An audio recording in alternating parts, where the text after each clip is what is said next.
नमस्कार, शाम के 4 बज चुके हैं और वक्त हो चला है मुद्दा करम का। मैं हूं आपके साथ आशीष पांडे। एक बार जोरदार तालियों के साथ कार्यक्रम की शुरुआत हो जाए। जनता हमारे बीच जुड़ चुकी है और जनता ही जनार्दन है जो अपने वोट से तय करती है कि किसकी सरकार चलेगी। पश्चिम बंगाल में चुनाव होना है और चुनाव के मद्देनजर अब बयानबाजियों का दौर भी शुरू हो चुका है। पश्चिम बंगाल की मुख्यमंत्री ममता बनर्जी ने कहा है कि बीजेपी जो है वो भाषा की वजह से अवहेलना का काम जो है वो किया जा रहा है। तो ऐसे में सवाल यह है कि क्या आने वाले चुनाव में ममता बनर्जी भाषा के लाकर वो इस पूरे मुद्दे को भुनाने की कोशिश कर रहे हैं, क्या चुनाव जीतने की कोशिश कर रहे हैं। तमाम मेहमान हमारे साथ जुड़े हैं, सबका परिचय आपसे करा देते हैं। हमारे साथ बीजेपी की तरफ से जुड़े हुए हैं, साथ ही साथ हमारे साथ पॉलिटिकल एक्सपर्ट भी जुड़े हुए हैं। पवन गोयल साहब हमारे साथ जुड़े, एक बार तो जोरदार तालियां हो जाए पवन गोयल जी के लिए। हमारे साथ मुन्ना खान जी कांग्रेस की तरफ से जुड़े हैं, मुन्ना खान जी के लिए जोरदार तालियां हो जाए।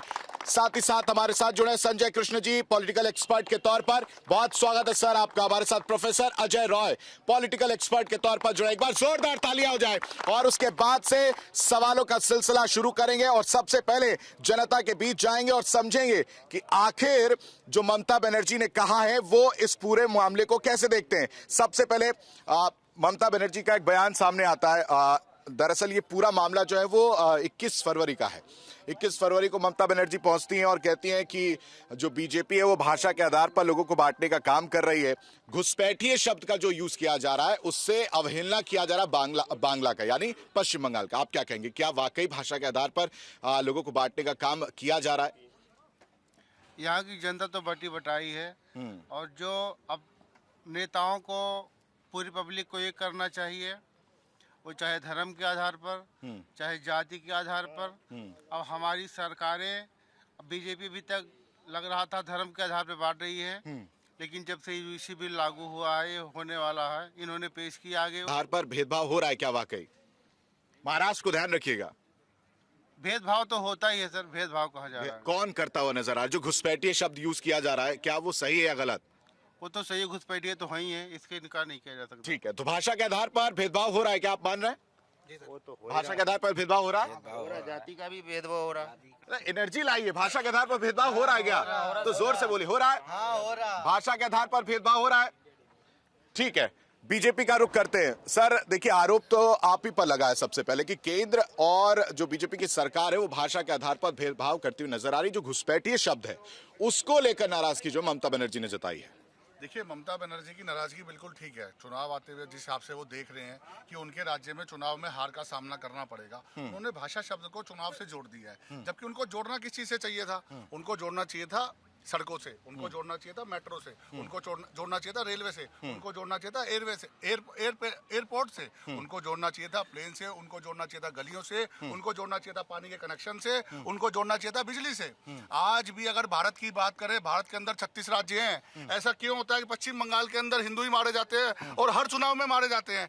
रही बात घुसपैठियों की, पश्चिम बंगाल के अंदर बांग्लादेश से, पाकिस्तान से आने वाला घुसपैठिया भारत के लोग, भारत की सरकार, भारत की जनता बिल्कुल स्वीकार नहीं करेगी। रही बात, अगर वो भाषा का उसमें मुद्दा बना देती है, पश्चिम बंगाल में भी बंगाली बोली जाती है और बांग्लादेश में भी बंगाली बोली जाती है। इसका मतलब ये नहीं है कि बांग्लादेश वालों को पश्चिम बंगाल के अंदर आने दिया जाएगा। तो वो तो कह रही है ना कि बंगाली बोलने वालों पर आपत्तिजनक टिप्पणी, घुसपैठिए शब्द जो है उनके लिए है। देखिए, पश्चिम बंगाल के अंदर बांग्ला बोली जाती है। गुरु रविंद्रनाथ टैगोर की वो धरती है, सुभाष चंद्र बोस हमारे नेता रहे हैं। तो ये तो मैंने क्या बताया, ममता बनर्जी को किस पे बात करनी चाहिए थी? विकास के मुद्दों पे बात करनी चाहिए थी। शारदा चिटफंड घोटाला बात नहीं करेंगे, कोयला घोटाला बात नहीं करेंगे, पशु चिकित्सा घोटाला बात नहीं करेंगे, 10,000 करोड़ रुपए का घोटाला बात नहीं करेंगे। बात किस पे करेंगे? भाषा के ऊपर आ जाएंगे। हिंदुस्तान के अंदर हर राज्य के अंदर अलग अलग भाषा या बोली जाती है। उसी पश्चिम बंगाल में यूपी से, बिहार से, दिल्ली से, हिमाचल से, उत्तराखंड के लोग जॉब करने जाते हैं। आज तक तो कोई दिक्कत नहीं हुई। आज हम नोएडा में खड़े हैं, उत्तर प्रदेश में कई राज्यों के लोग जॉब करने आते हैं, हमारे बीच भी होंगे जो अलग अलग राज्यों से होंगे, कोई दिक्कत नहीं है। लेकिन अब क्यों जहर घोला जा रहा है? इनसे ही समझ लेते हैं, इनसे जनता से ही समझ लेते हैं। क्या भाषा के आधार पर आप लोगों के साथ कभी भेदभाव हुआ है क्या? कभी भी नहीं, कभी भी हुआ है क्या? आगे आइए, आगे आइए। कभी कोई भेदभाव नहीं। कभी ऐसा महसूस हुआ हो कि नहीं भाषा हम नहीं बोल पा रहे वहाँ की, तो हमारे साथ भेदभाव किया जा रहा है? आगे भाषा का आधार पर महाराष्ट्र में हो रहा है। महाराष्ट्र में हो रहा है? और क्या? देखिए, महाराष्ट्र में तो हो रहा है महाराष्ट्र में तो हो रहा है भाषा के आधार पर। देखिए, जिन्होंने महाराष्ट्र में भाषा के आधार पर भेदभाव किया था, आज उनके हाथ में कटोरा है। कौन थे वो लोग? राज ठाकरे आए, क्या सीट मिली? 3। उद्धव ठाकरे आए, क्या सीट मिली? विपक्ष में सुपड़ा साफ।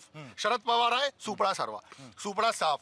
भारत का हिंदू या भारत का लोकतांत्रिक देश ऐसे नेताओं को कभी स्वीकार नहीं करेगा। भाजपा आज पूर्ण बहुमत से सरकार में आई, वो हिंदू के हिसाब से राजनीति करती है, वो हिंदू धर्म के हिसाब से राजनीति करती है, वो केदारनाथ कॉरिडोर के हिसाब से राजनीति करती है, वो महाकाल कॉरिडोर के साथ से राजनीति करती है, सबके साथ सबके विकास से राजनीति करती है। मोदी जी साफ कहते हैं कि सबका साथ सबका विकास, ये 150 करोड़ लोगों का देश है, सर्व धर्म का सम्मान किया जाएगा। इसी देश के अंदर एक उपराष्ट्रपति या राष्ट्रपति अब्दुल कलाम बनते हैं। इसी देश के अंदर तो ममता बनर्जी ये क्यों कह रही कि अस्मिता खतरे में है? ममता बनर्जी की राजनीति खतरे में, इसलिए वो जवाब दे रही है। मुन्ना खान जी, ऐसा है क्या? देखिए, सवाल क्या है कि मंदिर बांटा, मस्जिद बांटी, सागर बांटा, बांट लिया भगवान को, रहम करो जनता पे, मत बांटो इंसान को। जिस तरीके से आज बीजेपी इंसानों को बांटने में लगी है, अब देखिए क्या है। अब ममता बनर्जी बीजेपी से है क्या? आप पक्ष है निष्पक्ष है? मैं गलत कह रहा हूँ। पक्ष है निष्पक्ष? मैं पत्रकार हूँ सर। नहीं, लेकिन आपने बोला ममता बनर्जी बीजेपी से है क्या? आप लोग बताइए तो जरा, बताइए। ममता बनर्जी तो बीजेपी से है भी नहीं। मैं इसलिए आपको कह रहा हूँ, आप पक्ष से हैं निष्पक्ष है? आपने लगातार नॉन स्टॉप बीजेपी के प्रवक्ता पवन गोयल जी को 4.5 मिनट बोलने दिया, हमें 4 सेकंड में। मैं आप ही के पास खड़ा हूँ तो मैं तो पूछूंगा काउंटर। देखिए ये नहीं सर, नहीं, आप लोग तो नहीं, एक मिनट, आप लोग तो सर AI समिट में जाकर कपड़ा उतार दे रहे हो, तो यहाँ क्यों नहीं बोलने दिया जाएगा? कैसी बात कर रहे हैं? मैं ये कह रहा हूँ क्यों ना उतारा जाए। मैं कह रहा हूँ हमारी आवाज को संसद में तो दबाया जाता है, प्रभु हमारे इंडिया डेली लाइव में तो मत दबाओ, बोलने तो दो। नहीं, सबको मौका मिलता है सर, तो वही तो मैं कह रहा हूँ, बोलने तो दो आप। बोलिए। 4.5 मिनट नॉन एड शो आपने बीजेपी आपने 4.5 मिनट ले लिए इतनी देर में 4.5 से ज्यादा मिनट ले लिए। मैं आपको कह रहा हूँ कि जो आज बांटने की राजनीति है, चाहे भाषा की हो, जात की हो, चाहे राज्य की हो, ये भारतीय जनता पार्टी बखूबी कर रही है। ममता बनर्जी, ये देखिए, ये लोग जमीन पे दंगा करते करते टीवी पे भी आगे दंगा करते हैं ये लोग, समझाइए इनको। ये सवाल ये है कि ममता बनर्जी उन आवाजों को आज उठा रही है जो आवाज आज बंगाल में बीजेपी के द्वारा गूंज रही है। क्या गूंज रही है? कि जो बांग्ला भाषित लोग हैं, आज उनको भी जो कहा जा रहा है कि नहीं आप तो बांग्लादेश से आए हो, आप यहाँ के लोग नहीं हो, यहाँ के बासिंदा नहीं हो। अगर आज हिंदुस्तान के किसी कोने में अगर कोई बंगाल का भाई है, अगर कोई बंगाली बोलता है, तो उसको भी आदमी नेगेटिव नजर से यहाँ के लोग देखते हैं। क्यों? क्योंकि भारतीय जनता पार्टी ने हर आदमी के दिमाग में नफरत बो दिया है।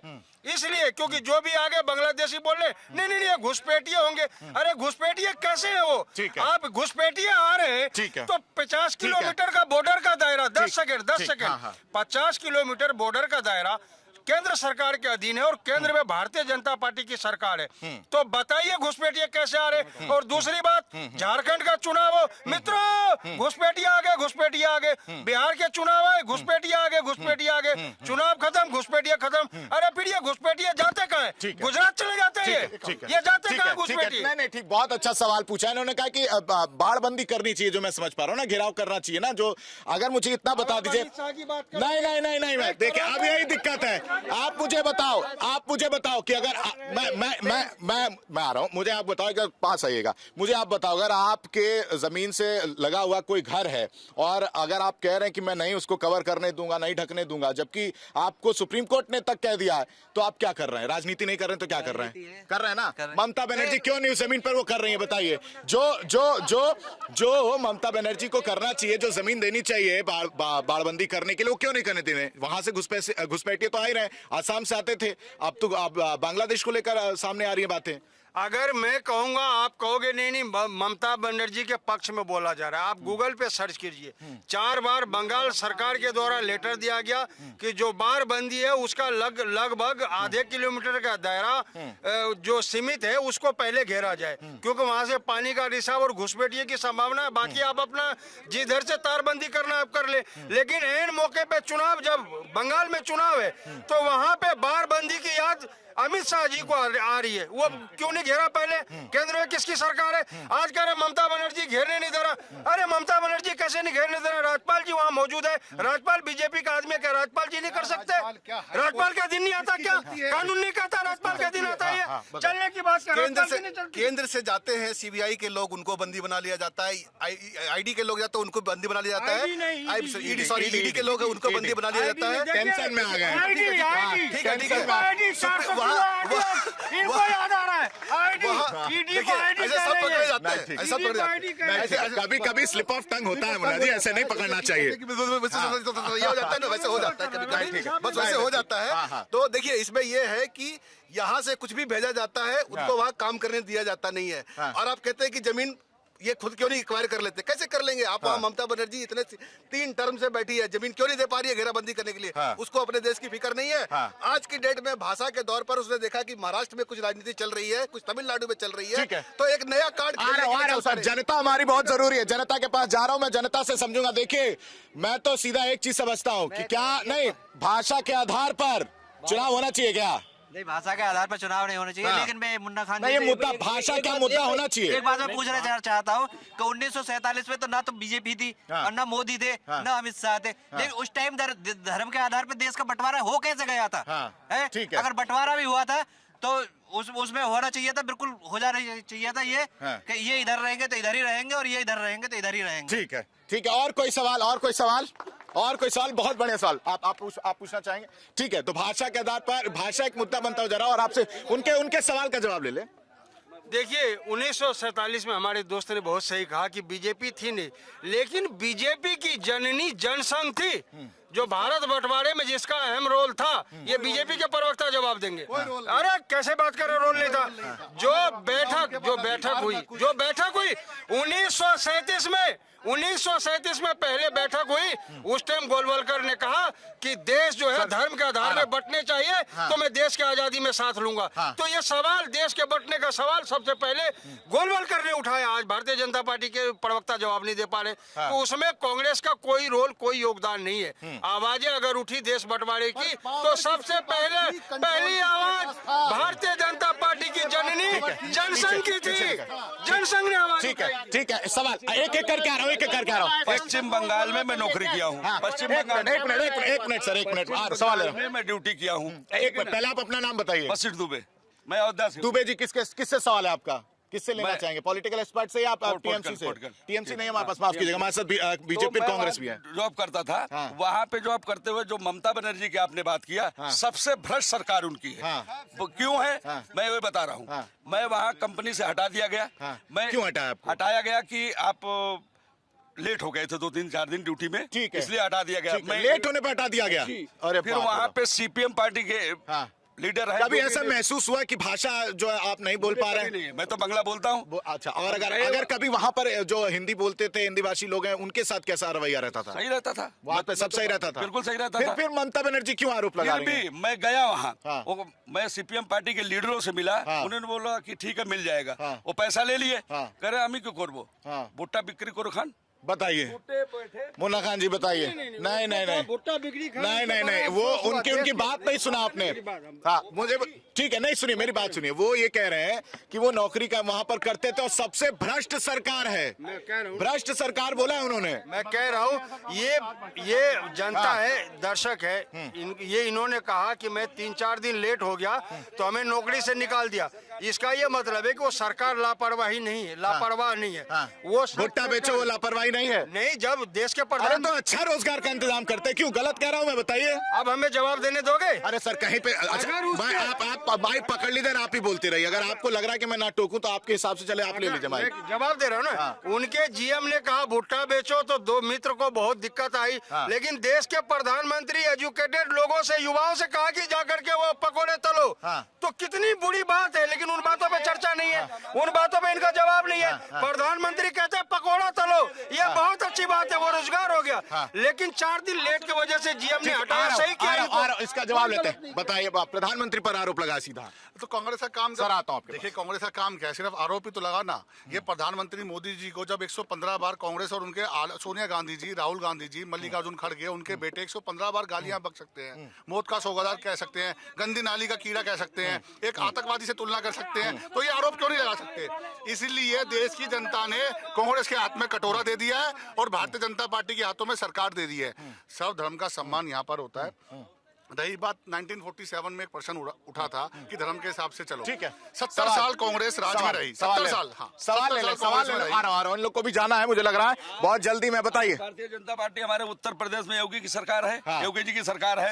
आपको सब सुरक्षित है, बहन बेटियां सुरक्षित है, कभी भी हाथरस भूल गए आप, हाथरस भूल गए गुरुजी, हाथरस भूल गए आप। ठीक है, कुलदीप सिंह सेंगर को भूल गए आप। हर जगह कुलदीप सिंह सेंगर जेल में है, कुलदीप सिंह सेंगर तो जेल में है, पूरा परिवार नष्ट कर दिया। तो सुप्रीम कोर्ट पर भरोसा है, तो आप क्या चाह रहे हो? आप क्या चाह रहे हो? योगी जी जहाँ गोली मारते हैं, आप क्या चाह रहे हो? ये नहीं कह रहा हूँ, तो भाई कोर्ट तो काम कर ही रहा है ना। काम तब कर रहा है जब मीडिया के दबाव। क्या चाह रहा है? ये क्या चाह रहा है? क्या चाह रहे हैं इसको बताइए ना। तो हम तो अपना काम कर ही रहे हैं, आप बताइए। हम ये कह रहे हैं जम्मू कश्मीर में लाल चौक पे कभी SIR हो रही है जब तक कांग्रेस का शासन रहा, हाँ। तिरंगा कभी लाल चौक पे नहीं फहरा, और जब से बीजेपी सरकार आई, हाँ। लाल चौक पे जम्मू कश्मीर में देखा जाए तिरंगा फहराया जा रहा है। आज तक कभी तिरंगा नहीं फहराया गया। कभी भी बीजेपी ने 370 हटाई, कहीं और ने हटाई। इतने पथराव हुए कांग्रेस में, हुए जम्मू कश्मीर में, आज ना पथराव हो जाए एक भी। देखो जाके बीजेपी सरकार में कभी पथराव हुआ। ठीक, मुलायम सिंह की सरकार थी। हाँ। मैं अयोध्यावासी हूँ, मुझे पता है कि ट्रैक्टर और ट्रकों में कैसे लाशें ढोई गई थी। करवाया कौन ये था? तो बहुत बड़ी बात कह रहे हैं आप। कौन करवाया था? यही करवाया था। अभी पहले की अयोध्या और अब की अयोध्या में कितना डिफरेंस है? अभी पहले जिस तरह से अयोध्या थी, अब किस तरह से अयोध्या? स्वर्ग है, स्वर्ग, स्वर्ग है, बहुत डिफरेंस है, स्वर्ग है। ठीक है, अत्याचार भी तो बीजेपी कर रही है। कैसे, क्या अत्याचार किया आपके साथ? शंकराचार्य जी को देखो, उनके ऊपर आप पता FIR दर्ज हो गई। FIR दर्ज हो गई।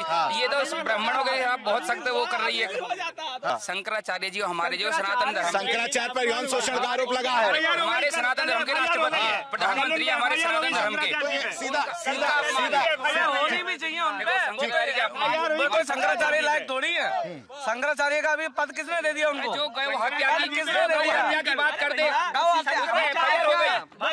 शंकराचार्य होते उन्हें मतलब होता है वो राजनीति कर रहे हैं, राजनीति नहीं कर रहे हैं ना। चलिए ठीक है, ठीक है अजय राज। देखिए सर, जिस तरह से माहौल गरमाया, आप तो देख ही रहे हो किस तरह से वो जा रहे चीजें।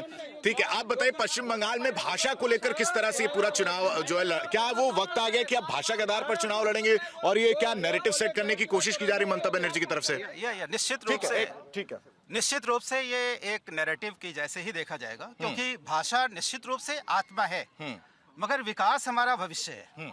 तो जब भी राजनीतिक दलों को ये सोचना चाहिए, क्योंकि मैं किसी राजनीतिक दल के फेवर या अगेंस्ट में नहीं बोलने की कोशिश करूंगा, राजनीतिक दलों को ये सोचना चाहिए कि हमारा सम्मान हो, भाषा का सम्मान हो, मगर विकास को बाधित करके आप कुछ ना करें।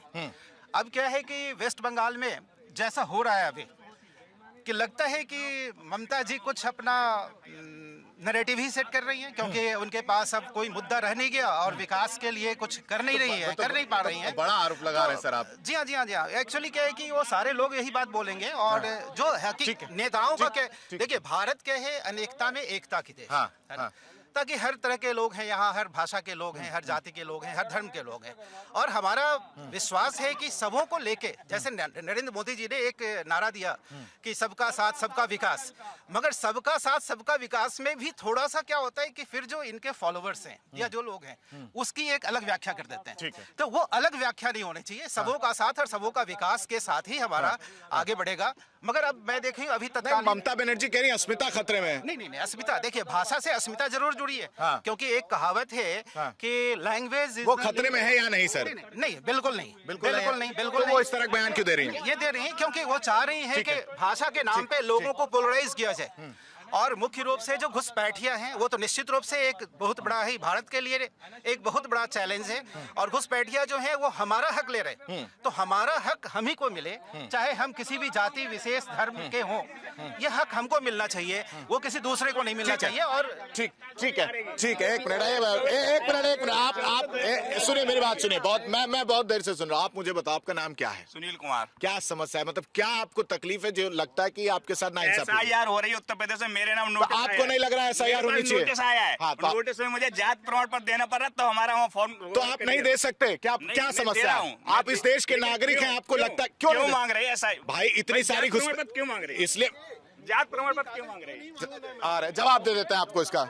कागज मांगने में परेशानी क्या है? अगर कागज आपके पास, आप घबराएंगे तब जब आपके पास कागज नहीं होगा। जब कागज है तो क्या घबराना। अगर आप एयरपोर्ट पे जाते हैं, ट्रेन में जाते हैं, आपको चेक किया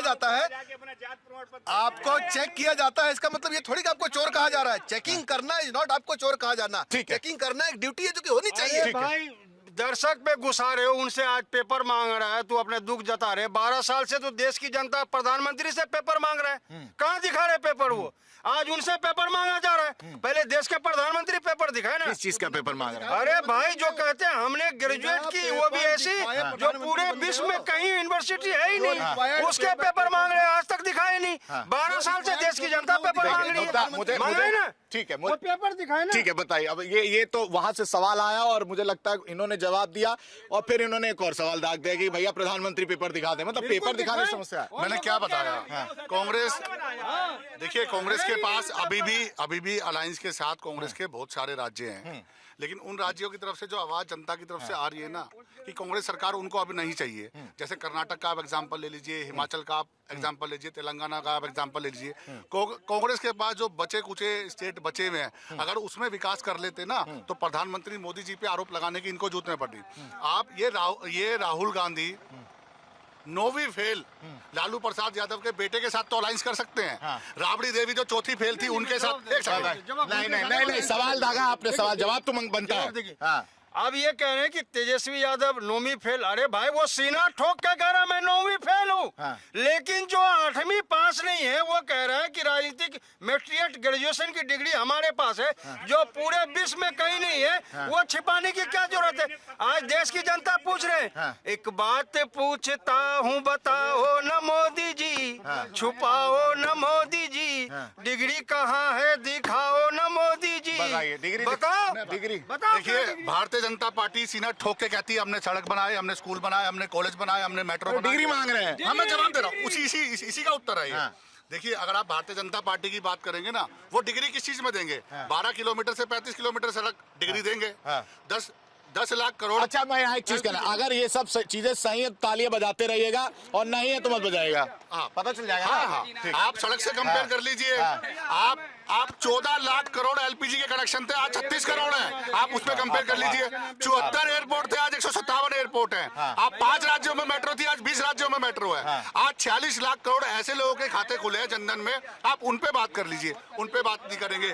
12 करोड़ पानी के कनेक्शन है, उस पे बात नहीं करेंगे। 1,65,000 गाँव में बिजली पानी गया, उस पे बात नहीं करेंगे। तो ये हमारी डिग्री है कि हमने स्कूल में, हमने कॉलेज पे, हमने अस्पताल पे, और सबसे बात सुनिए। ठीक है, ये तो इतनी सारी उपलब्धियां इन्होंने बता दी। क्या संविधान प्रधानमंत्री बनने के लिए ग्रेजुएशन सर्टिफिकेट मांगता है? बताइए मुन्ना खान। मैं ये कह रहा हूँ, अरे मैं ये कह रहा हूँ, किसने मांगा था सर्टिफिकेट? खुद अमित शाह ने कि वो 9वीं फेल है, तो अभी कहिए कि तुम भी फेल हो। देश के प्रधानमंत्री ने ग्रेजुएशन कर रखी है, और किस दिन? संडे के दिन, जबकि पूरे विश्व को पता है उस दिन कोई यूनिवर्सिटी खुली नहीं होती। जनता के बीच क्या जरूरत थी? जनता के बीच से सवाल आता हूँ सर, जनता के बीच से एक सवाल आया, ले लेते हैं सर। के कामराज आपने सुना होगा, फ्रीडम फाइटर थे, वो 3 क्लास पढ़े थे, वो मंत्री था, वो कौन सा सर्टिफिकेट दिखाया था? उस टाइम तो प्रजा तो एक्सेप्ट किया था कांग्रेस का टाइम का। कांग्रेस 17 साल से झाग मार रहा था। बताइए मुन्ना खान जी। कांग्रेस 17 साल से झाग मार रहा था। सवाल हो गया आपका और लेना है? ठीक है, मुन्ना खान जी से बताइए। ये कह रहा हूँ, कोई 3 क्लास पास है या 5 क्लास, उससे मतलब नहीं है। किसी ने नहीं कहा कि प्रधानमंत्री जी पढ़े लिखे हैं या अनपढ़ है, किसी ने नहीं कहा। लेकिन खुद देश के गृह मंत्री ने प्रेस कॉन्फ्रेंस करके बताया कि हमारे जो देश के महामानव प्रधानमंत्री जी हैं, वो ग्रेजुएशन पास कर रखे हैं। चलिए, ये अब हमें लगता है अब मुद्दे से भटक गए, हम आते हैं। ठीक, विकास उन्होंने गिना दिया, विकास गिना, जनता ने ताली भी बजाई। मुझे बोले तो देखिए विकास, आप बताइए विकास, ये बताइए विकास के नाम पे तो ताली बजा रही है। अच्छा, ये यही बात है, यही दिक्कत है मुन्ना खान जी की। अच्छा बोलिए। इन्होंने विकास की बात कही तो मैं जनता को ही कहता हूँ कि जो अरे रे फ्लॉप है वादा, काम हुआ ना आधा।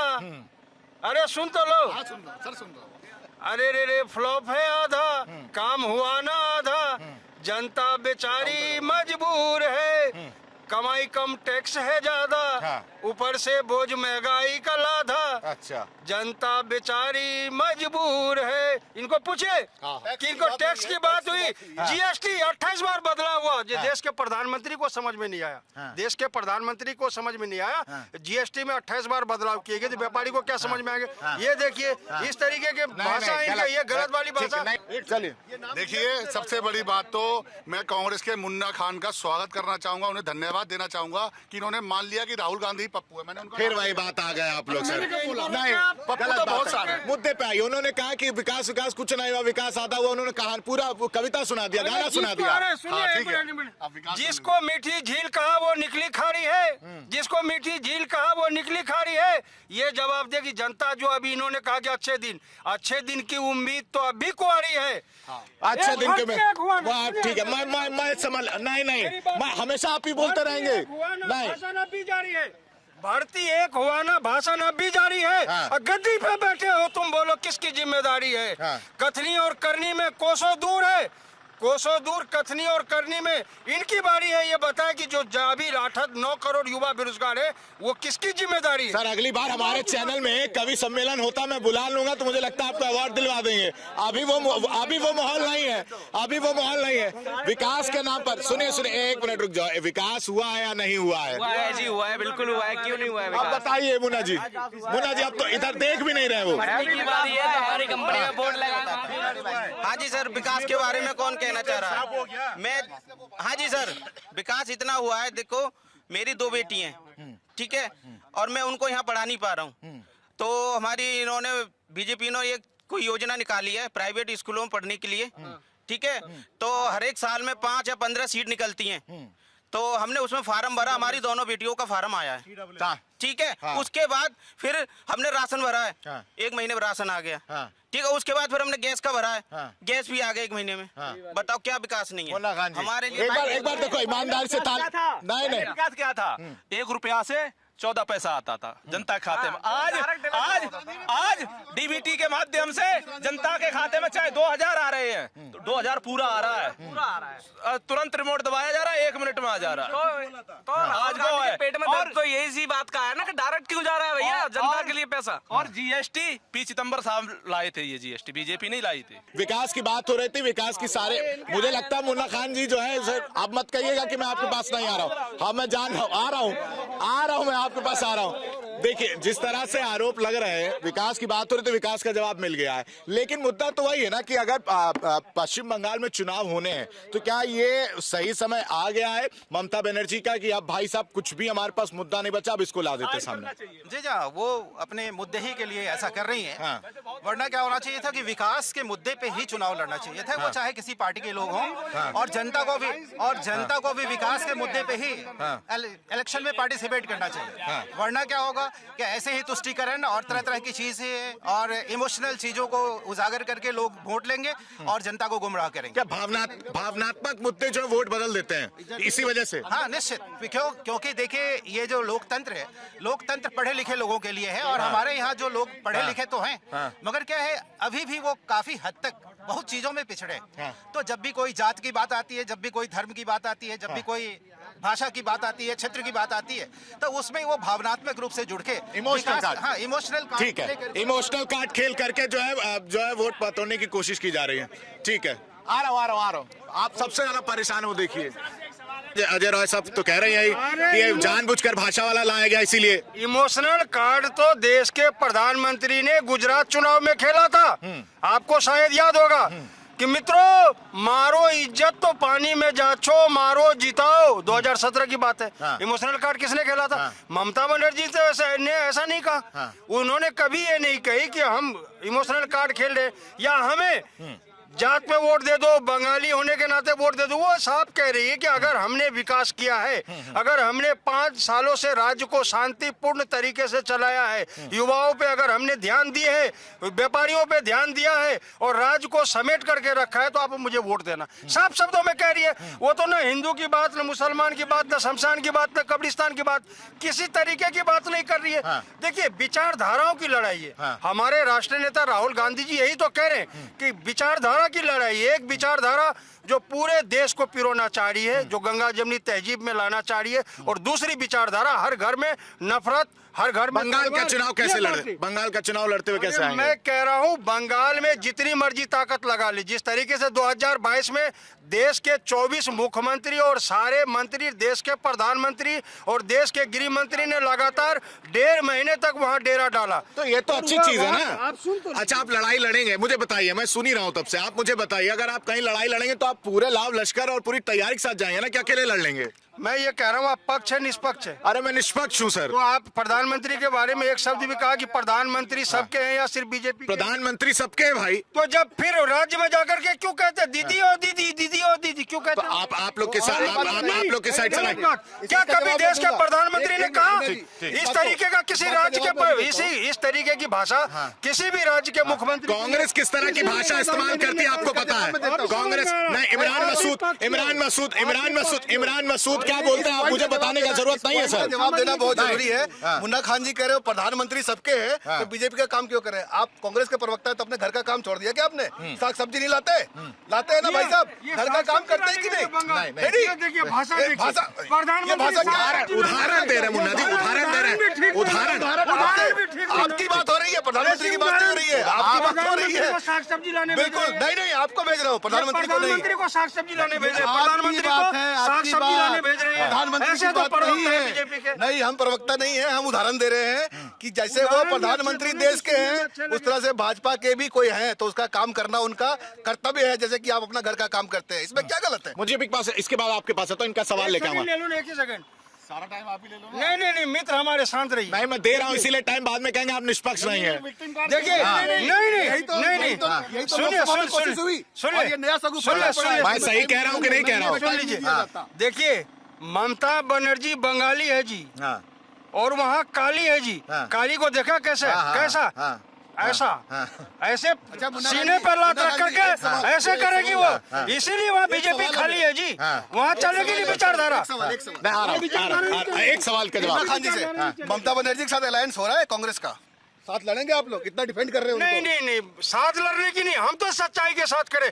आप आज सच बोलो, हम आपके साथ खड़े। इसमें गठबंधन का मतलब नहीं है, सच्चाई हम उन विचारधाराओं के साथ हैं। यानी ममता के जो भाषा वाला जो उन्होंने सगुफा छेड़ा है उसके साथ आप खड़े, कांग्रेस स्टैंड ले रही है उसके साथ?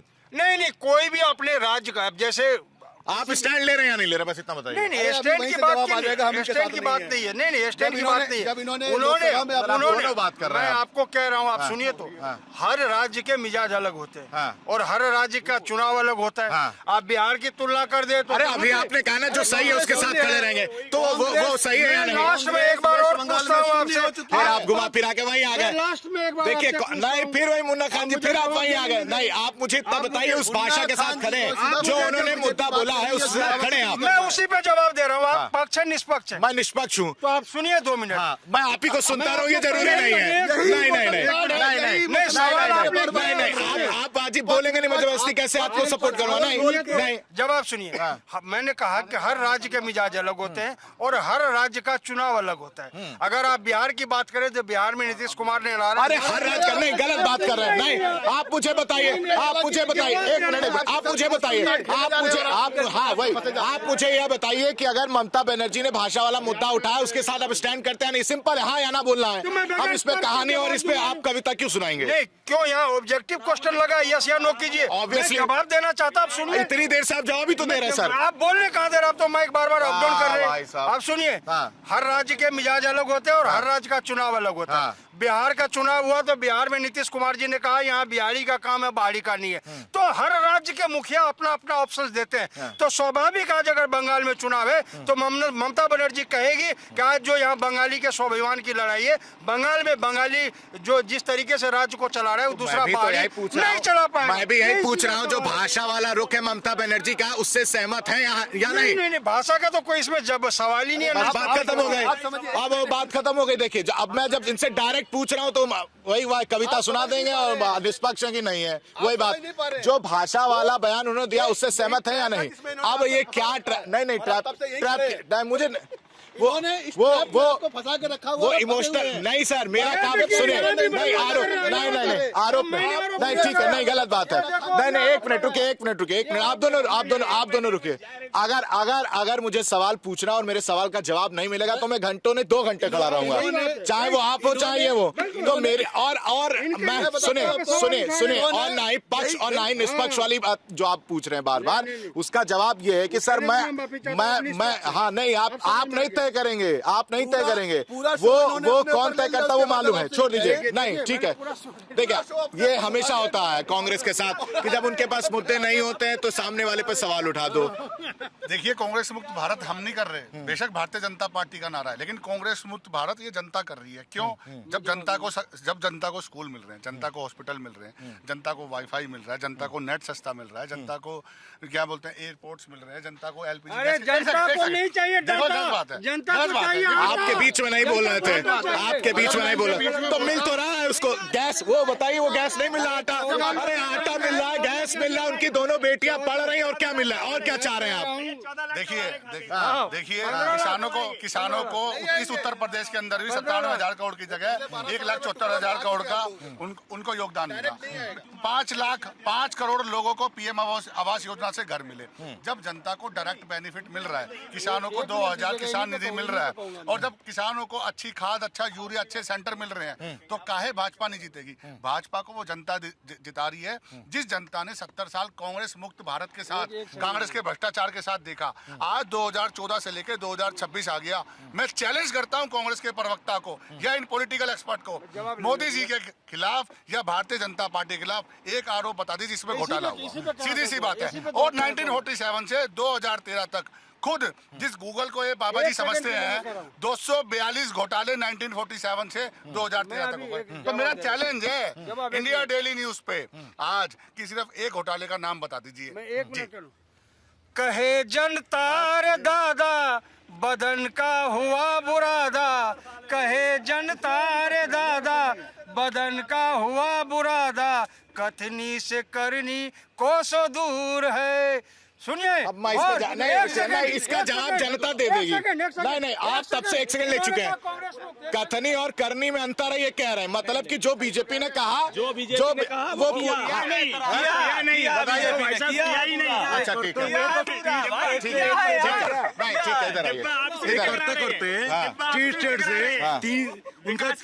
स्टेट स्टेट था, अभी एक स्टेट आ गया। कहाँ के रहने वाले हैं? मैं उड़ीसा का रहने वाला। तो आप मुझे बताइए, जो भाषा के आधार पर ममता बनर्जी ने गलत है। ये कांग्रेस के लिए हड्डी का में जो गला का हड्डी बन गया है। क्यों बोलेंगे तो वोट नहीं मिलेगा। ठीक है, बहुत अच्छी बात छेड़ी इन्होंने। एक मिनट आता आ रहा हूँ। नहीं बोलेंगे तो अलायंस नहीं होगा। ठीक, राज ठाकरे के एमएनएस के कार्यकर्ता थे जो हमारे साथ अलायंस में नहीं थे।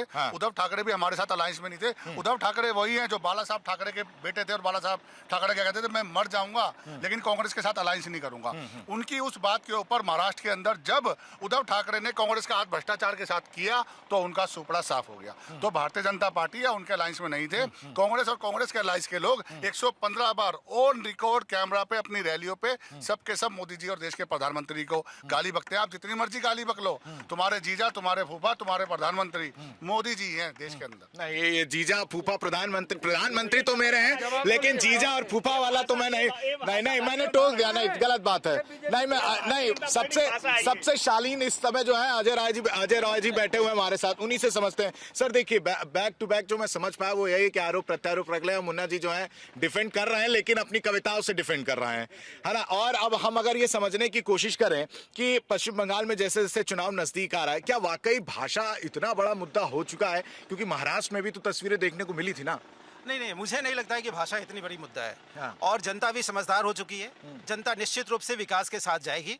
और भाषा और ये जो छोटे छोटे मुद्दे हैं जो बांटने वाली जो है ना, उस पे जनता उनका किसी का भी साथ। ये मुद्दा टिकाऊ है या अस्थायी है? अस्थायी मुद्दा है, बिल्कुल ही अस्थायी मुद्दा है। और वो विकास के लिए बहुत ही खतरनाक और व्यवधान कारक मुद्दा है ना। अगर विकास आप चाहते हैं तो इन छोटे छोटे मुद्दों से हटके सिर्फ और सिर्फ विकास के लिए ही वोट दें। और जनता से मेरी यही अपील रहेगी। ठीक है, गोयल साहब। मैं एक पॉइंट ये बोलना चाहता हूँ, जो मैंने जीजा और फूफा शब्द का इस्तेमाल किया, नहीं करना चाहिए था। हाँ। देखिए वो मैंने जान के किया और मेरे शब्द से आहत हुआ, उसके लिए मैं क्षमा मांगता हूँ। ये मैंने तो माफी मांग ली, भारतीय जनता पार्टी को प्रेजेंट कर रहा हूँ। क्या 115 बार जब देश के प्रधानमंत्री के ऊपर जिस तरीके से अभद्र टिप्पणी की गई उसके लिए कोई माफी मांगेगा या ये कांग्रेस के प्रवक्ता माफी मांगेंगे? सीधी सी बात। ठीक है मुन्ना जी। अरे माफी मांगने का इतिहास इनका है, ये माफी मांगेंगे, इनके पूर्वजों ने माफी मांगा है, कांग्रेस ने कभी गलती की नहीं, कांग्रेस क्यों माफी मांगेगी? हम ऐसा कृत्य नहीं करते जो माफी मांगनी पड़े। माफी मांगने का इतिहास 1947 से जनसंघ का, उसके बाद जो भारतीय जनता पार्टी की जननी जनसंघ, उसके बाद भारतीय जनता पार्टी का रहा है। कांग्रेस पार्टी न कभी माफी मांगी है न मांगेंगे। हम ऐसा कोई काम नहीं करते जो देश के युवाओं के साथ या देश के व्यापारी के साथ या देश मैं बता देता हूँ, कोई ऐसा काम किया है जो काम गिना दीजिए जिसपे माफी मांग लो, तो ऐसा कुछ काम ही नहीं किया। ये सोनिया गांधी जी ने मौत के सौदागर कहा है प्रधानमंत्री रहते हुए। आप बताइए ये क्या बोलेंगे? दागी दामन, माफी, दागी दामन, माफी नहीं, दागी दामन, माफी दागी दामन, माफी बताइए ना, माफी वाला है। सुन तो लो, दागी दामन दादा सारे जाति वाला है। ईवीएम से ईडी से ईवीएम तक सब गड़बड़ झाला है। सारी कविताएं रट के आए आज सारा। देखिए सबसे पहले मैं बताऊंगा, आज मुन्ना खान जी ने आपको इमोशनल ट्रैप करके पूरा शो अपने ऊपर घुमा लिया। उसके बाद यहाँ भी तकलीफ हो गई आपको? नहीं, गलत बात है। और ये सिलसिला शुरू हुआ है इस लोकसभा में, एक नया सगुफा चला जो राहुल गांधी ने शुरू किया, हमें बोलने नहीं देते। अब ये सारे कांग्रेसियों ने पकड़ लिया है कि हमें, अब सारे चैनलों पे यही हो रहा है, आप लगातार देखिएगा। दूसरी बात माफी की बात है। मीडिया में क्यों माफी मांगे? अदालतों में माफी मांगते हैं जा जाके। किस चीज की माफी नहीं मांगेगी? जो भी उन्होंने किया हर चीज के लिए जाके अदालत में माफी मांगी है। राहुल गांधी, केजरीवाल, आपको भी पता होगा, पूरा डाटा आपके पास होगा, अदालत में उन्होंने कैसे माफी मांगी है। तो इसमें कुछ भी ये कह देना कि हम कुछ गलती करते ही नहीं, जितना चौड़े में ये कह रहे हैं, ऐसा है नहीं। ये लोग तो यहाँ, इन्होंने यहाँ माफी मांगी, ये अदालतों में माफी मांगते हैं। वेस्ट बंगाल पे आप आइए, वेस्ट बंगाल पे चेंज की जरूरत बहुत ज्यादा है। वहां पे कोई और पार्टी, मैं नहीं कहता, मैं तो ममता बनर्जी जो इस तरह के बातें बोल रही हैं, क्या वाकई उससे अस्मिता खतरे में है क्या? बिल्कुल नहीं खतरे में। कहाँ खतरे में है? आज मुन्ना जी तो कह रहे हैं आज हिंदुस्तान के अंदर कौन बंगाली खतरे में है? बताइए। बंगाल, हिंदी के बाद बंगला या जितने भी लैंग्वेजेस हैं, किसको डिसरिस्पेक्ट किया जाता है? हमारे जनगण मन हो या वंदे मातरम हो, ये कहाँ किस वंदे मातरम तो वहाँ के लोग नहीं गाते, तब अस्मिता खतरे में नहीं होती क्या मुन्ना जी? वंदे मातरम वहाँ से अगर जो आप ही गा दीजिए, छोड़िए। नहीं, एक बात बताइए। अरे आप सुन, और क्या? अरे मित्र हमारे मेरे मित्र हमारे सुन दीजिए। अरे दोस्त आजा, देखिए सवाल वंदे मातरम का नहीं है। वंदे मातरम अगर कोई सवाल अस्मिता का है, संस्कृति का है, संस्कृति का है, भाषा का है। आप मानते? मेरी बात सुनिए, अब आप मान जाएंगे। भाषा का है, संस्कृति का है, ये मानते हैं आप? संस्कृति आपकी वहां नहीं आहत होगी जहां लोग वंदे मातरम नहीं गा रहे हैं? गाना चाहिए ना, वो तो देश के लिए है। मैंने आपको पहले भी आपके शो में कहा। फिर कहेंगे आप निष्पक्ष हैं कि नहीं है? नहीं, मैं इस बार फिर पूरा फुटेज चाहिए। नहीं, कविताएं सुनाने से नहीं होगा सर। वहाँ आप डबल स्टैंडर्ड कर लेते हैं, वहाँ डबल स्टैंडर्ड हो जाता है कि नहीं कांग्रेस का? जवाब लीजिएगा ना। जिनको तिरंगे से नफरत हो और अपना झंडा प्यारा है, जिनको तिरंगे से नफरत है और अपना झंडा प्यारा है, गांधी जी का कातिल अब भी जिनके आंखों का तारा है, जिनका शर्मनाक इतिहास रहा है अंग्रेजों से यारी का, आज वो हमें सर्टिफिकेट बांट रहे गद्दारी का। नहीं तो आप इनको चुप करा दीजिए, उन्हें चुप करा दीजिए, वंदे मातरम गा के चुप करा दीजिए, खत्म करिए बात। नहीं, वंदे मातरम तो हम गाते हैं, दिल से गाते हैं, किसी के कहने पे नहीं गाते। ये आवाजें दिल से निकलती है। आप समझिए, जो मुस्लिम है, आज मुस्लिम पे लोग कहते हैं मुसलमान है। अरे भाई, मुसलमान ने इनकलाब जिंदाबाद का नारा दिया, किसने दिया? नहीं, हिंदुस्तान जिंदाबाद किसने लिखा था? सवाल ये नहीं, ये मुस्लिम की बात नहीं करते, ये उन विचारधाराओं की बात करते हैं। आप सुनिए ना, इनकी बात है, ये उन विचारधाराओं की बात करते हैं कि किस तरीके से हिंदू से मुसलमान, पंडित से दलित में फूट पड़े और भारतीय जनता पार्टी राज करे। अभी आप देखिए किस तरीके से यहाँ पे हिंदू को हिंदुओं से लड़ाया जा रहा है। ये भारतीय जनता पार्टी की चाल है, ये भारतीय जनता पार्टी की चाल है कि हिंदू को हिंदू से लड़ाओ, मुसलमान को दलित से लड़ाओ, पिछड़ों को। सुनिए, अगर हिंदू से हिंदू लड़ेगा तो आपका फायदा है, आप परेशान क्यों हो रहे हैं? बीजेपी अपने पैर पे कुल्हाड़ी मार रही है। हमारा फायदा तो बढ़िया है। एक मिनट एंकर साहब, हमारा फायदा कब है? हमारा फायदा कब है?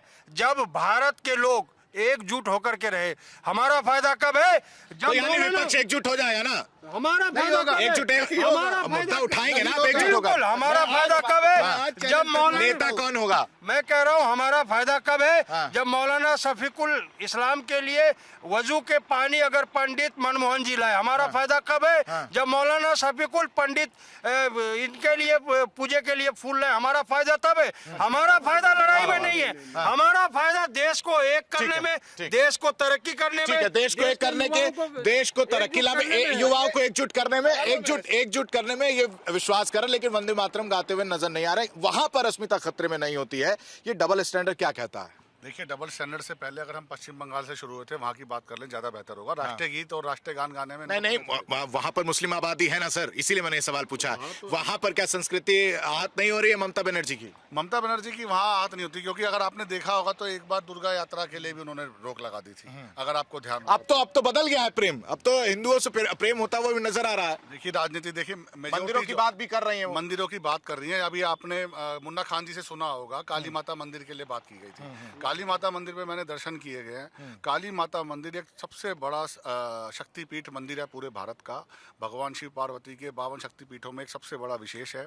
और उस मंदिर के अगर आप चारों तरफ जाएंगे ना, तो वहाँ पर कूड़ा फैला हुआ मिलेगा। अगर हिंदुइज्म का इतना ही प्रेम है, तो काशी विश्वनाथ कॉरिडोर की तरह, महाकाल कॉरिडोर की तरह, केदारनाथ कॉरिडोर की तरह क्या ममता बनर्जी ने कोई पहल की? कोई पहल नहीं की। उल्टा दुर्गा पूजा पे उन्होंने बैन लगा दिया। दूसरी बात और करते हैं, हाँ बिल्कुल, पश्चिम बंगाल के अंदर ममता बनर्जी 7 बार सांसद रहती हैं, 3 बार मुख्यमंत्री रहती हैं, 43 मिनिस्टर उनके रहते हैं, 7 उनके मेयर रहते हैं। उसके बाद भी पश्चिम बंगाल 1984 से लेकर 2026 आ गया ममता बनर्जी के राज में, आज भी विकास के लिए थर थर कांप रहा है। वहाँ पे होता क्या है, जांच एजेंसी और सुरक्षा एजेंसियों को वहाँ पे बंदी बना लिया जाता है। तो ये सेंट्रल गवर्नमेंट की वजह से, जब अगर राज्य की सरकार भाजपा में वहाँ आती है, जो 100% आती हुई दिख रही है, इसी वजह से ममता बनर्जी को हिंदुइज्म पे प्रेम दिख रहा है और भाषा की चिंता हो रही है। विकास के मुद्दे पे भारतीय जनता पार्टी को वोट मिलता है, मिलता रहेगा, क्योंकि जनता ने एक सेकंड जनता ने भारतीय जनता पार्टी को सेवा करने का मौका दिया है। कांग्रेस की तरह एसी कमरों में बैठने का मौका नहीं दिया। तो इसलिए पश्चिम बंगाल में अब आने वाले चुनावों के अंदर भारतीय जनता पार्टी जिस तरीके से उत्तर प्रदेश को उत्तम प्रदेश बना रही है, पश्चिम बंगाल को उत्तम पश्चिम बंगाल बना के दिखाएगी। ठीक है अजय सर, अब डबल स्टैंडर्ड वाली जो बात हो रही थी, अब उस पर आप क्या कहेंगे? जिस तरह से आप देख रहे हैं कि एक तरफ कह रहे हैं कि अस्मिता खतरे में, पूरा सपोर्ट कर रहे हैं मुन्ना खान जी, लेकिन अब बात जब आती है वंदे मातरम को लेकर, वहां के लोग जब गाने को भी नहीं रेडी होते, तब क्या अस्मिता खतरे में नहीं होती? नहीं, देखिए, अस्मिता तो खतरे में कभी नहीं है ना। और ये सारे के सारे वोट के मुद्दे हैं, वो छोटे छोटे मुद्दे हैं, और जनता ऐसी छोटे मुद्दों पे ध्यान नहीं देगी, और विकास के नाम पे ही सारी चीजें होंगी, और वही होना भी चाहिए। विपक्ष एकजुट होने को भी तैयार है कि नहीं तैयार है मुन्ना खान जी? वो तैयार है। नहीं, देखिए, विकास जैसे अभी भाई साहब ने कहा, तो विकास के मुद्दे पे अगर ये एकजुट होते, तो अभी एक AI समिट हुआ, AI समिट में अभी क्या हुआ? छोटी सी गलती, कपड़ा उतार दिया सर उन लोगों ने। छोटी सी गलती निश्चित रूप से हुई, वो गलती नहीं होनी चाहिए थी, क्योंकि उससे भी देश की अस्मिता, अपराध है जो भी हुई। एक नहीं गलती नहीं, मैं दूसरी बात कह रहा हूँ। एक जो आपका नहीं, गलती और अपराध में पहले फर्क है, आप इसको भी ध्यान में रखें। नहीं, अरे दूसरी बात हो रही थी भाई। अभी जो एक चाइनीज उन्होंने AI रोबोट को उन्होंने डिस्प्ले कर दिया, वो एक गलती थी, अब बहुत बड़ी गलती थी। मगर उसके सुनिए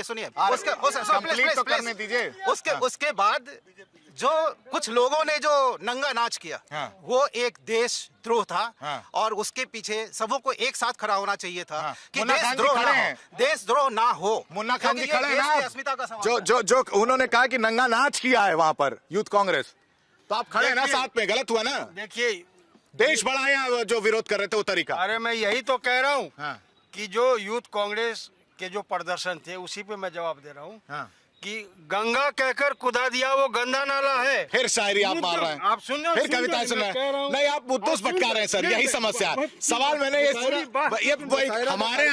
हमारे यहाँ कवि सम्मेलन चलता है 3 बजे, आपको मैं बुला दूंगा, आप वहाँ बोलते रहिएगा। अभी आप मुझे बताइए, नंगा नाच का वो सीधा कहते हुए नजर आ रहे हैं, वो क्या था? नहीं, नंगा नाच नहीं था कोई, ये एक विरोध प्रदर्शन है, और विरोध प्रदर्शन से लोकतंत्र मजबूत होता है। वहाँ कैसे मजबूत किए आप? मैं आप कह रहा हूँ, देखिए जब हमें संसद में नहीं बोलने दिया जा रहा, यहाँ आप देखिए हम नहीं यहाँ मीडिया वाले नहीं बोलने दे रहे होंगे। आप यही रह गया। आरोप प्रत्यारोप का समय जो है वो खत्म नहीं होगा। आरोप प्रत्यारोप लगते रहेंगे मुन्ना खान जी, मुझे लगता है, और मुशायरा भी चलता रहेगा, शायरी भी चलती रहेगी। लेकिन जब बात मुद्दों की आएगी तो मुझे लगता है कांग्रेस को अपना एक स्टैंड क्लियर करते रहना चाहिए। आखिरी वर्डिक्ट आप खत्म करिए, उसके बाद से मुन्ना खान जी मैं वाइंड अप करूंगा, लेकिन आपका एक जवाब लेके, ताकि आप ये ना कहें कि जो पत्रकार महोदय वो निष्पक्ष नहीं है। करीबन कांग्रेस की 14 या 15 स्टेट्स के अंदर अलायंस के साथ गवर्नमेंट है। आपने कांग्रेस के प्रवक्ताओं को पूरे 1 घंटे से सुना है। इन्होंने वहां पे सड़क की, स्कूल की, कॉलेज की, विकास की कोई बात की नहीं की। इन्होंने सिर्फ मोदी जी को कोसने का काम किया। सिर्फ देश की सभ्यता खराब हो रही है तो उस पर इन्होंने बिल्कुल नहीं बोला कि AI के समिट में जिस तरीके से उन्होंने कपड़े उतारे उसका भी ये समर्थन कर रहे हैं। तो इनके पास बचता क्या है? इनके पास सिर्फ आरोप बचते हैं। विकास की गंगा अगर ये बहाते तो विपक्ष में इतने बुरी हाल ना होती कि आज जनता ने कांग्रेस मुक्त भारत खुद ही करना शुरू कर दिया। कर्नाटक और हिमाचल की जनता आज ये कह रही है आप आज चुनाव करा लीजिए कि कांग्रेस का चूपड़ा साफ वहां पर अभी से है। ये मैं नहीं कह रहा, ये कांग्रेस के लोग खुद, इसमें कांग्रेस का खुद का अपना पर्सनल सर्वे बोर्ड छोड़ के जो लोग जा रहे हैं वो आप कह रहे हैं क्या? नसीमुद्दीन सिद्दीकी लोगों का एग्जाम्पल देने की कोशिश कर रहे हैं। देखिए मैंने पहले नहीं, आप कविता नहीं गाएंगे, आप जवाब दीजिएगा। कविता के लिए हम अलग प्रोग्राम करवा देंगे, उसमें जाइएगा। जनता का शो है, जनता का समय बहुत महत्वपूर्ण है। बिल्कुल, मैंने पहले ही कहा, हर बार कविता नहीं होती है, कविता जवाब देने के बाद मैंने पहले भी कहा कि ये लड़ाई विचारधारा की है। साइंस ने कितनी तरक्की की, साइंस ने कितनी तरक्की की, जाने वाले को रोका है? नहीं रोक पाया। जाने वाले को साइंस ने नहीं रोक पाया, आने वाले को जरूर रोका है। तो जाने वाले को जाने दीजिए, कोई दिक्कत नहीं। लड़ाई विचारधारा की है। हमारे राष्ट्रीय नेता श्री राहुल गांधी जी बार बार कहते हैं कि कोई भी अपनी विचारधारा जेब में रख करके कहीं जा सकता है, क्योंकि लड़ाई सिर्फ और सिर्फ विचारधारा की है। विकास की लड़ाई नहीं होगी। आज मैं कह तो रहा हूँ, फिर मैं बोलूंगा, फिर शहर बोलूंगा, इनको बुरा लगेगा। गंगा कहकर खुदा दिया वो गंदा नाला है। अरे लब पे खामोशी और मुद्दों पे ताला है। मुक्त भारत जनता मुद्दों पे बात नहीं हो रही है, मुद्दों पे ताला लगा रखा है। आज लब को सी रखा है, मुद्दों पे ताला है। और गंगा कहकर कुदा दिया वो गंदा नाला है। आज पूछिए देश की जनता को कि उसको अरे देश की जनता जवाब दी तो थी थोड़ी देर पहले। बोला नहीं कि 2 बेटी उनकी पढ़ रही है, घर में राशन आ रहा, सिलेंडर आ रहा, सब कुछ तो बोले। वो ये कहते हैं बीजेपी का आदमी था। देखिए नाला काला सब गया तेल लेने के लिए। मैं कांग्रेस से ये सुनना चाहता हूँ, मैं कांग्रेस से सिर्फ ये सुनना चाहता हूँ कि आप बीजेपी से इतर कौन सा ऐसा अच्छा काम करेंगे जिसको देख के मैं आपसे प्रभावित हूँ। आप कोसने के अलावा ब्लूप्रिंट बनाइए, तो अच्छा सवाल है, प्लान इसका जवाब। बताइए कि आप क्या ऐसा कर देंगे कि देश का भला हो जाएगा। अरे हमें फरमान देने की क्या जरूरत है? 70 साल का इतिहास गवाह है, हमने विकास किया है, आपने क्या किया? यही तो देश की जनता पूछ रही है। देखिए आपने बिल्कुल बढ़िया सवाल किया। एक बढ़िया सवाल आपने कांग्रेस के प्रवक्ता से पूछा कि आप विकास की बात कीजिए। जब जिस सरकार के अंदर 242 घोटाले 1947 से 2013 में हुए, वो विकास की बात कहाँ से कर देंगे? आप बताइए। अभी थोड़ी देर पहले ही मैंने कहा क्या इन्होंने विकास की बात की? ये सिर्फ कविता सुनाने आते हैं। जो कविता के प्रोग्राम में इन्हें भेजेंगे तो ये मुद्दों की बात करेंगे, और मुद्दों की बात में कविताओं की बात करेंगे। नहीं देखिए, एक्चुअली विकास के मुद्दे पे एक विकास कांग्रेस ने जरूर किया था। यूं मुझे कहना नहीं चाहिए कि उन्होंने गमलों में करोड़ों रुपए का फूल और गोभी उपजाया था। बताइए मुन्ना खान जी, ये तो और बड़ा आरोप लगा। ये तो भ्रष्टाचार पे भ्रष्टाचार का आरोप लगता हुआ नजर आ रहा है। सिर्फ ये पूछना चाह रहा हूँ कि क्या किया भूल जाते हैं, क्या कर रहे भूल जाते हैं, क्या करेंगे? आप सत्ता में आएंगे तो क्या करेंगे? 20 ऐसे काम गिन मुन्ना खान जी बस एक जवाब दे दीजिए, इसका फिर खत्म करेंगे। अरे हमने विकास किया है, 70 साल का इतिहास गवाह है, हम आगे भी विकास करेंगे। ये गवाह है। क्या करेंगे ये कॉमनवेल्थ की बात है, तो जिसने ये किया घोटाले किया। समय बस इतने की इजाजत देता है। तमाम मेहमान हमारे साथ जुड़े रहे। आप सभी मेहमानों का हमारे साथ जुड़ने के लिए बहुत बहुत शुक्रिया। इस चर्चा में शामिल होने के लिए बहुत बहुत शुक्रिया। वक्त एक छोटे से ब्रेक का। इंडिया डेली पर खबरों का सिलसिला लगातार जारी है, आप बने रहिए। देखिए इंडिया डेली 24/7 अब आपकी स्मार्ट टीवी पर। इंडिया डेली मौजूद है सभी डिजिटल प्लेटफॉर्म पर लाइव और लगातार। इंडिया डेली 24/7 हर दिन राष्ट्र को समर्पित।